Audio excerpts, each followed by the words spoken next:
The paper guy's here.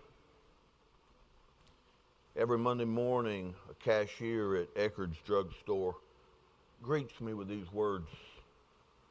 A manager gives her a key and she fishes $3 and change from a cash drawer and pays me for copies of the Kansas City Star sold the previous week.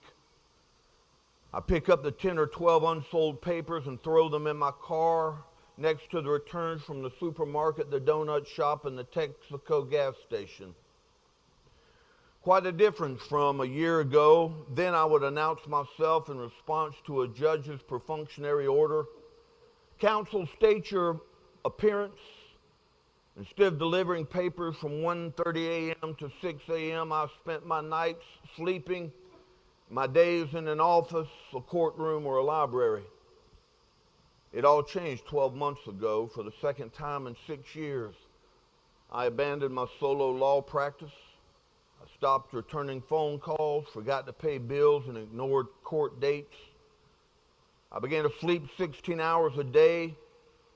By July of last year, I stopped coming into the office, leaving it to fill up with unopened mail and indignant phone messages. By August, I was behind on my office rent, and by October, my landlord asked me to leave. I ate, but nothing tasted good. I slept, but woke up tired. I felt like a stranger around my wife and 2 daughters.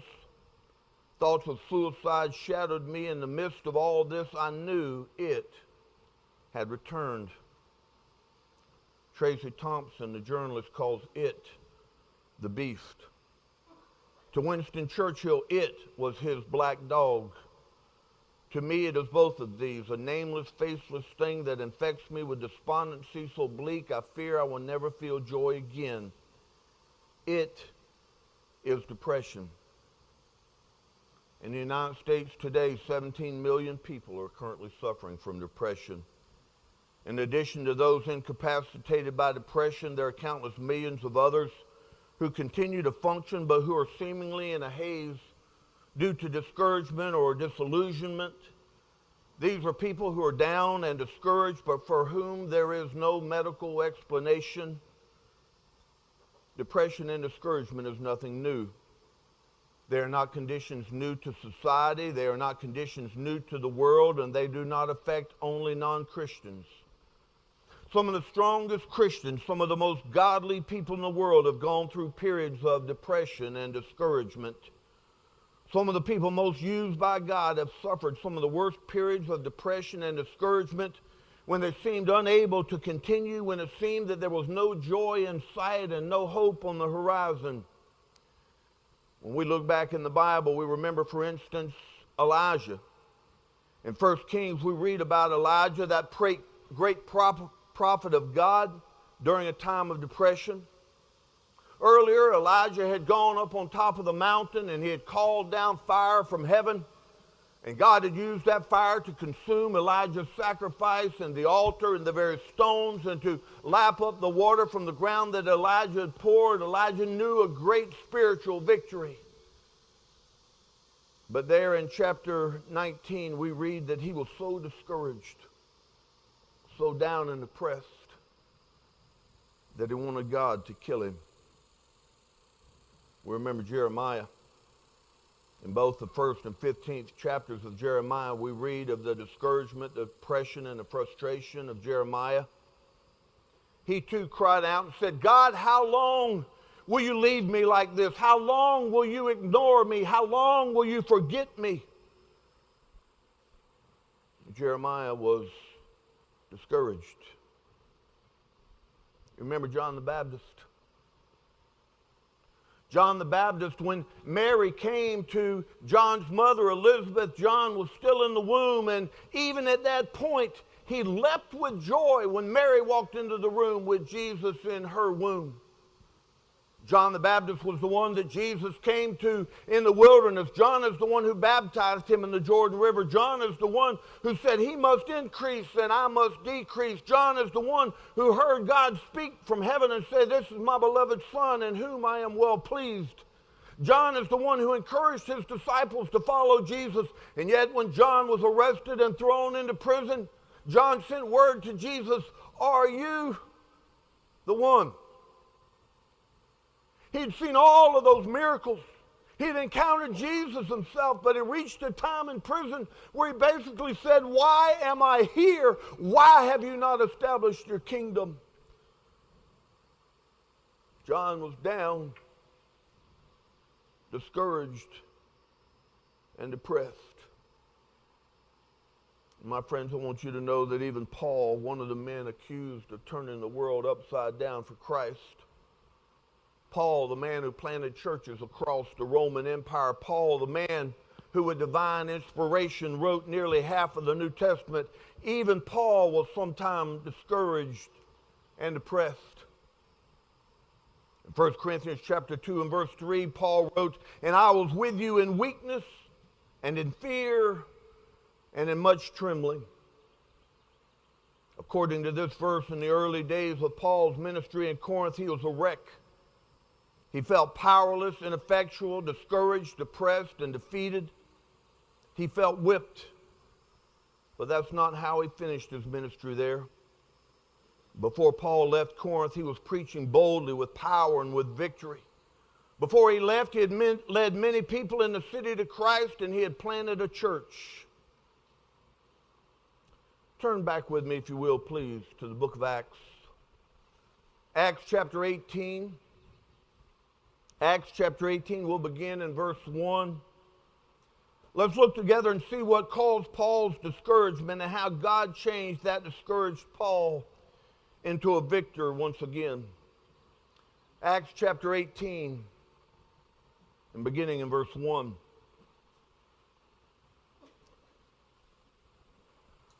After this, he left Athens and went to Corinth, where he found a Jew named Aquila, a native of Pontus, who had recently come from Italy with his wife Priscilla, because Claudius had ordered all the Jews to leave Rome. Paul came to them, and since they were of the same occupation, tent makers by trade, he stayed with them and worked. He reasoned in the synagogue every Sabbath and tried to persuade both Jews and Greeks. When Silas and Timothy arrived from Macedonia, Paul devoted himself to preaching the word and testified to the Jews that Jesus is the Messiah. When they resisted and blasphemed, he shook out his clothes and told them, "Your blood is on your own heads. I am innocent. From now on I will go to the Gentiles." So he left there and went to the house of a man named Titius Justus, a worshiper of God, whose house was next door to the synagogue. Crispus, the leader of the synagogue, believed in the Lord along with his whole household. Many of the Corinthians, when they heard, believed and were baptized. The Lord said to Paul in a night vision, "Don't be afraid, but keep on speaking and don't be silent. For I am with you, and no one will lay a hand on you to hurt you, because I have many people in this city." He stayed there a year and a half, teaching the word of God among them. While Gallio was proconsul of Achaia, the Jews made a united attack against Paul and brought him to the tribunal. "This man," they said, "is persuading people to worship God in ways contrary to the law." As Paul was about to open his mouth, Gallio said to the Jews, "If it were a matter of wrongdoing, of a serious crime, it would be reasonable for me to put up with you Jews. But if these are questions about words, names, and your own law, see to it yourselves. I refuse to be a judge of such things." So he drove them from the tribunal. And they all seized Sosthenes, the leader of the synagogue, and beat him in front of the tribunal. But none of these things mattered to Gallio. As we look at this passage, let's think for a moment about the reasons why Paul was discouraged during his early ministry in Corinth. And I believe in this passage we can see four primary reasons for Paul's discouragement. First, there was his private solitudes. You see, Paul was alone. Paul was discouraged and depressed because he was alone. It's been said that one of the loneliest places in the world is in the middle of a crowd, and I believe that is true. If you have ever traveled before, you know what it's like when you get in the middle of a crowd, when there is no one around you that you know, and it seems like it is you against the world. That's the situation Paul found himself in here when he first arrived in town. When Paul first arrived in Corinth, he didn't have Barnabas with him. He didn't have Timothy with him. He didn't have Silas with him. He didn't have any of his former friends or traveling companions with him. He was a man alone.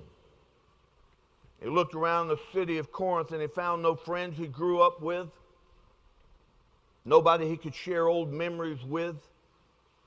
He didn't have any family in the city. He saw nothing around him that brought back old memories. He was a man alone in a strange city, and he was discouraged. Let me tell you, my friends, loneliness can cause you to be discouraged or depressed. When you're home alone all day with children and you have no adults to talk to, it can cause you to be depressed. When you are young single and it appears like everyone else in the world has found their special someone, you remind God that on the ramp leading into the ark, the animals walk 2 by 2, but you stand there alone. It can be depressing when you suddenly find yourself at home alone after 5 or 10 or even 50 years of marriage. It can be depressing. Solitude, loneliness can be depressing. But not only can private solitudes depress and discourage, but so can previous setbacks. Previous setbacks can cause you to be discouraged or depressed. In verse 1 we read, after this, or after these things. When Paul was in Athens, he addressed many of the people and many of the leaders of Athens there on Mars Hill. When Paul was speaking to them on Mars Hill, we are told that some people mocked him, they laughed at him. Some of the people he spoke to said they would listen to him later. Only a few accepted Christ. There were very few decisions for Christ made in Athens. And Paul left that city feeling like he had messed up. He felt like a failure. Opposition didn't frighten Paul, but indifference to a divine message, a lack of fruit and success chilled his enthusiasm. I imagine Paul went over in his mind again and again the events that took place in Athens. And he thought about the message that he preached and the people that he shared with, and he asked himself, what could I have done differently? Did I not pray enough? Did I not prepare my message well enough? Did I not fast enough? What could I have done differently to make a greater impact in Athens? Oh, our failures and mistakes of the past can cause us to be discouraged. And I can tell you right now that Paul is not alone. Fully 1 in 5 preachers in this country usually feel like failures or feel like quitting on Monday morning every week. Some preachers are discouraged by past events, wondering what they could have done differently or wonder what they could have done better. In a recent survey, 95% of preachers questioned reported being discouraged recently. We think back to the ministry of many of the preachers who fell out of ministry due to moral or financial fallout during the 80s and 90s, and I can tell you there are many more pastors than those who quit the ministry every year just because they are discouraged. And there is no telling how many people there are in this country and others who are depressed and discouraged by past events. They wonder what they could have done better to save their marriages. And they beat themselves up thinking, if I had only, perhaps things would have worked out. And how many children are there who are depressed, wondering what they could have done differently to get their parents to stay together? Or wondering what they could have done to make mom or dad love them more? How many older parents do you think there are who are depressed or discouraged because of things they did or did not do with their children, wishing they could go back and do it over again? Previous setbacks can cause you to be discouraged or depressed. Your present surroundings can cause you to be discouraged or depressed. In Paul's day, Corinth was the political capital of Greece and the seat of the Roman proconsul. It occupied a strategic location with harbors facing two seas. Sea routes and land routes converged on Corinth so that it was the chief market city between Asia and Italy. Corinth was the Vanity Fair of the Roman Empire, famous for its sinful worship of Venus. Most seaports and large cities had their seamy sides or their red light districts, but Corinth outdid them all. The Temple of Venus alone housed over 100,000 prostitutes.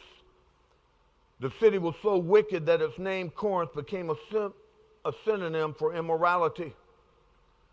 And Paul looked around him at a city filled with immorality, with thieves, with people who cared nothing about their souls or anything religious. He looked around him at a city where people were totally enmeshed in the pursuit of prosperity and pleasure, and he was discouraged. He said, Lord, there's no way we're going to make an impact here. Lord, these people simply don't care. These people are so wrapped up in the nasty now and now that they care nothing about the future. They care nothing about their souls. They never even think about eternity. God, I don't think we're going to win this one. He looked around at his present surroundings and he was discouraged. And don't we live in a similar time ourselves? Look out around at the increase in violence and crime, an increasing number of our politicians who simply don't care. We see people marching for the right to dismember their unborn children. We go to Disney World, supposed to be the happiest place on earth, and we feel like we can't even take our children because we're sickened by the immorality, the homosexuality we see paraded on the streets of that park. As women walk up and down the park hand in hand, men kissing one another in public. And we look around and we say, God, I don't think we're going to win this one.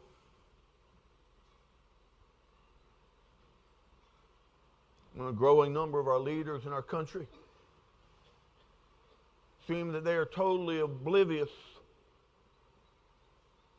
to a sense of right and wrong when they blatantly lie and act as though it's no big deal. It's easy to look around and say, God, I don't think we're going to win this one.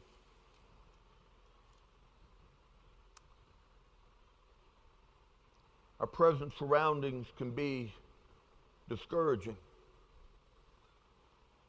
Paul experienced that. He was depressed and discouraged by loneliness, by past setbacks, and by his present surroundings. And I believe pressing situations also had him discouraged.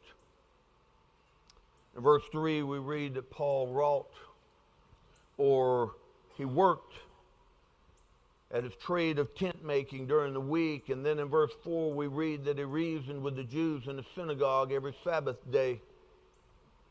Paul had two pressing situations. First, he had the responsibility of making a living for himself, and second, he had the added burden of reasoning with the Jews every week.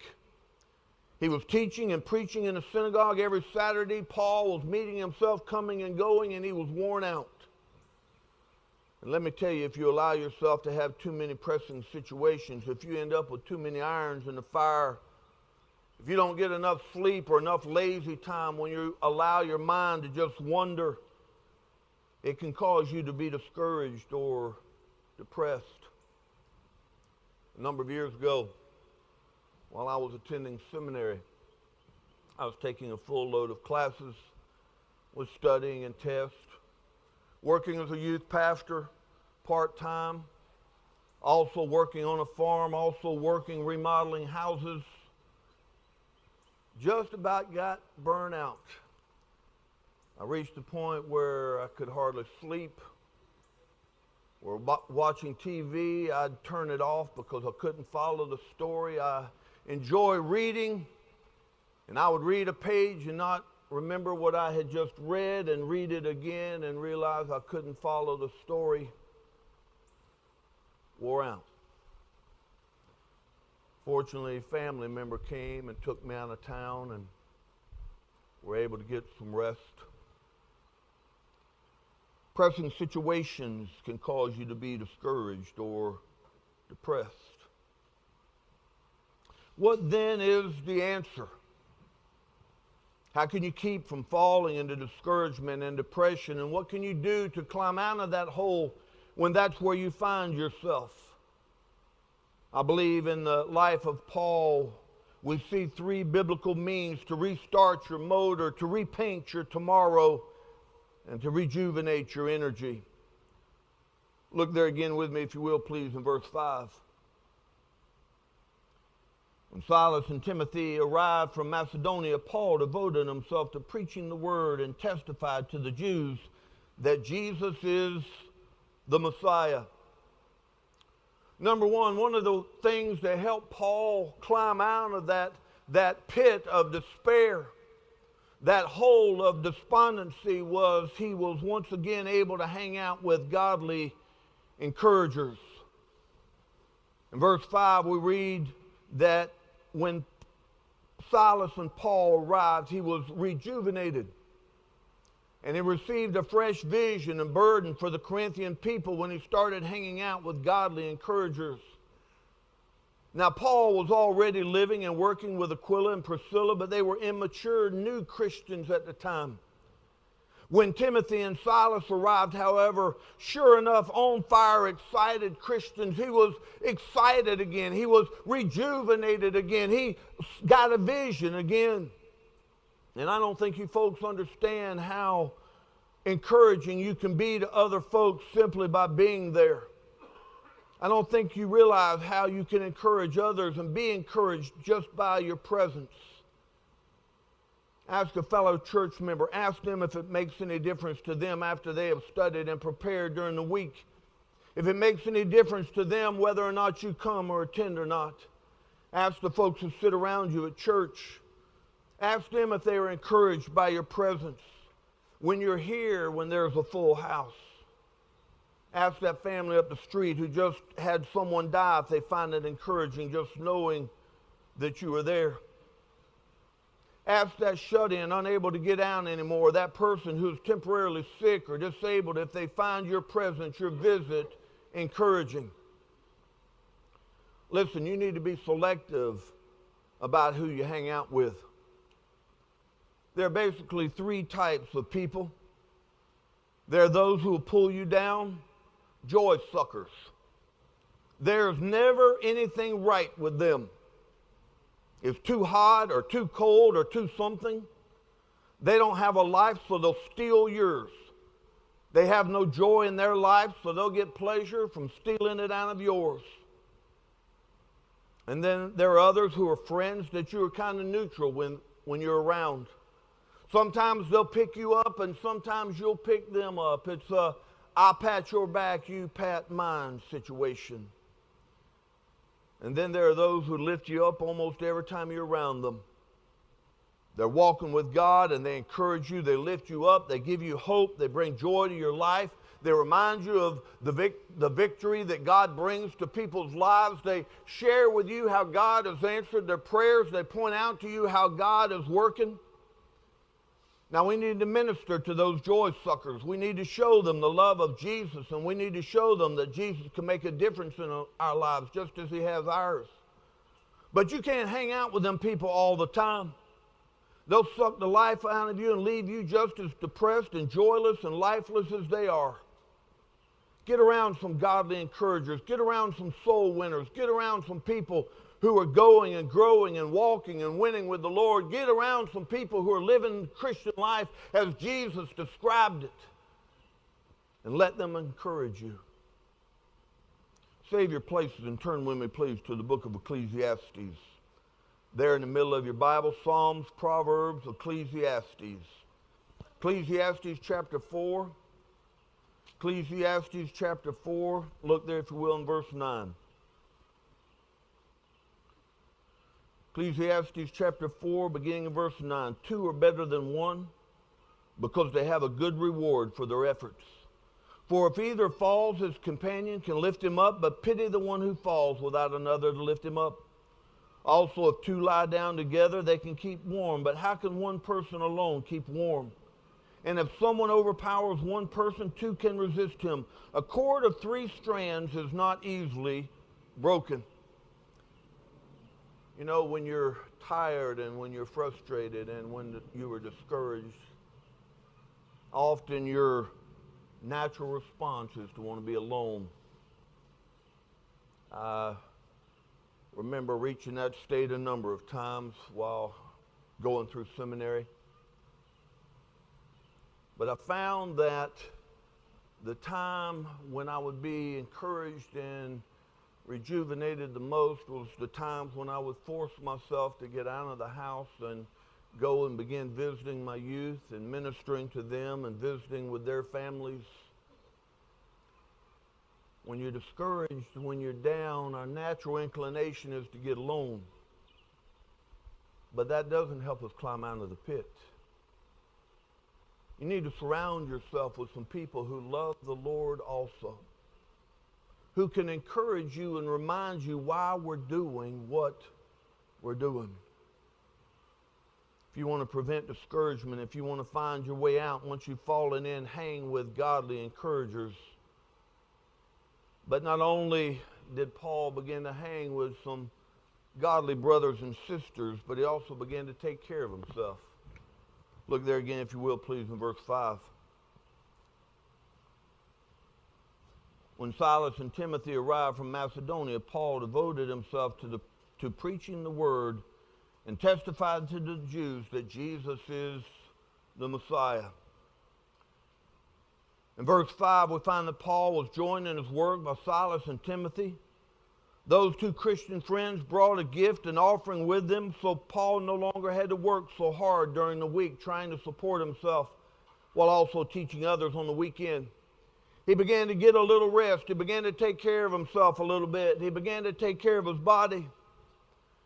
And doctors will tell you, if you let yourself get out of shape, if you quit getting the rest you need, if you quit getting the exercise you need, if you quit pushing away from the table like you need to, then you will find that your energy, your strength, and motivation are drained away from you. If you run so much that you never allow yourself to get the rest or the mental relaxation you need, then you will find yourself falling further and further behind. Let me ask you, when are you most likely to be discouraged or depressed? When do you find yourself most easily succumbing to temptation? It's when you're tired and wore out. The devil knows that's when you're at your weakest. That's why he chooses to attack at that time. If you want to avoid or escape discouragement, take care of your body. Hang out with godly encouragers. And third, spend some time remembering. Look there again, if you will, please, in verse 9. The Lord said to Paul in a night vision, "Don't be afraid, but keep on speaking and don't be silent. For I am with you, and no one will lay a hand on you to hurt you, because I have many people in this city." In these verses, God spoke to Paul in a vision. And in the vision, God reminded Paul of 3 things. Number 1, he said, "Paul, you're not alone. I'm with you." My friends, when you're going through times of discouragement, when you feel that you're alone, that no one cares or that no one understands, you need to remember that no matter where you are or what's going on, God is with you. You remember Jesus' promise, "I will never leave you nor forsake you." Jesus makes that promise to each and every one of you. Christ is concerned with the whole, but at the same time, he sees the individual. He says, "I can see every man who is tugging and feeling himself discouraged. Is there a friend or family member you have a burden for? You've been working and praying and don't intend to give up, but you feel that wheels are barely turning. You feel that you're making no progress at all. My friends, Jesus said, I am with you. I care. I see every struggle, every labor you have. You are not alone. Take some time remembering. Remember that God is with you. Remember that God sees things you cannot see. Verse 10, the Lord tells Paul, I am with you and no one will lay a hand on you because I have many people in this city. I have many people in this city. Did Paul see those folks? No. Did he know there were many people in that town who would accept Christ? No. When Paul looked around, all he saw was defeat and frustration. All he saw were people who were so wrapped up in the world that they didn't seem to care about spiritual things at all. But in the midst of all of that, God said, I have many people in this city. I know sometimes it seems that you are making no progress at all. You have a burden for that person. You have a burden for that neighbor. You've cried and prayed for that lost family member. You've done everything you know to do, and yet you see no progress. To you, God says, I have many people in the city. You may not see anything happening. You may not see that person changing at all, but I have many people in the city.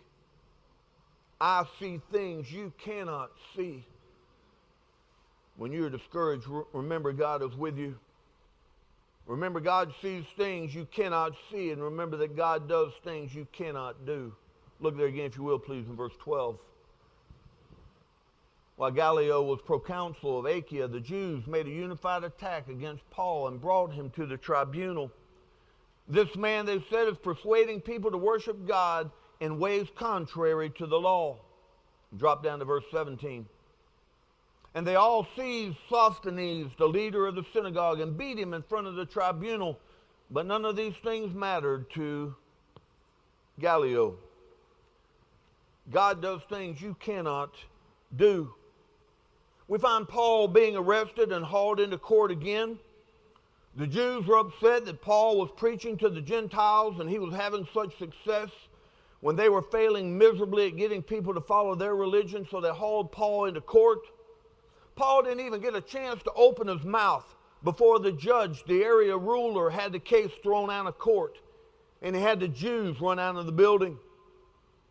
The Gentiles were so excited about finally having the snooty Jews shown the door that they hauled the synagogue leader, the one who led in the rebellion against Paul in the first place. They hauled him back in front of the judge and beat him right there in front of the judge. And the judge did nothing at all. So Paul was released, and the ones who took him to court were run out of the building. They never messed with Paul in that city again. Who in the world would have thought that such a thing could have ever have happened? In a city overwhelmed with ungodliness and immorality, who would have thought that God's man would be released and the ones attacking him would be beaten instead? When we look at the growing homeless problem in our country, when we look at those who care nothing about the illegal drugs and terrorists coming over our borders, when we see less and less of our laws being enforced and more of the lawbreakers being released, who would ever thought that our Supreme Court would overthrow Roe versus Wade? In a time of growing immorality and godlessness, who would have imagined that something so many believed was set in stone would be overthrown? Oh, my friend, when you're tempted to be discouraged or depressed, downhearted, get around some godly people. Get you some rest. And remember, you're not alone. God's with you. And God will do things that we cannot imagine. And he sees things that we do not see. You see, when Isaiah was discouraged, he looked up and he had a vision of God, and God was still on the throne. And my friend, I want you to know our God is still on the throne today.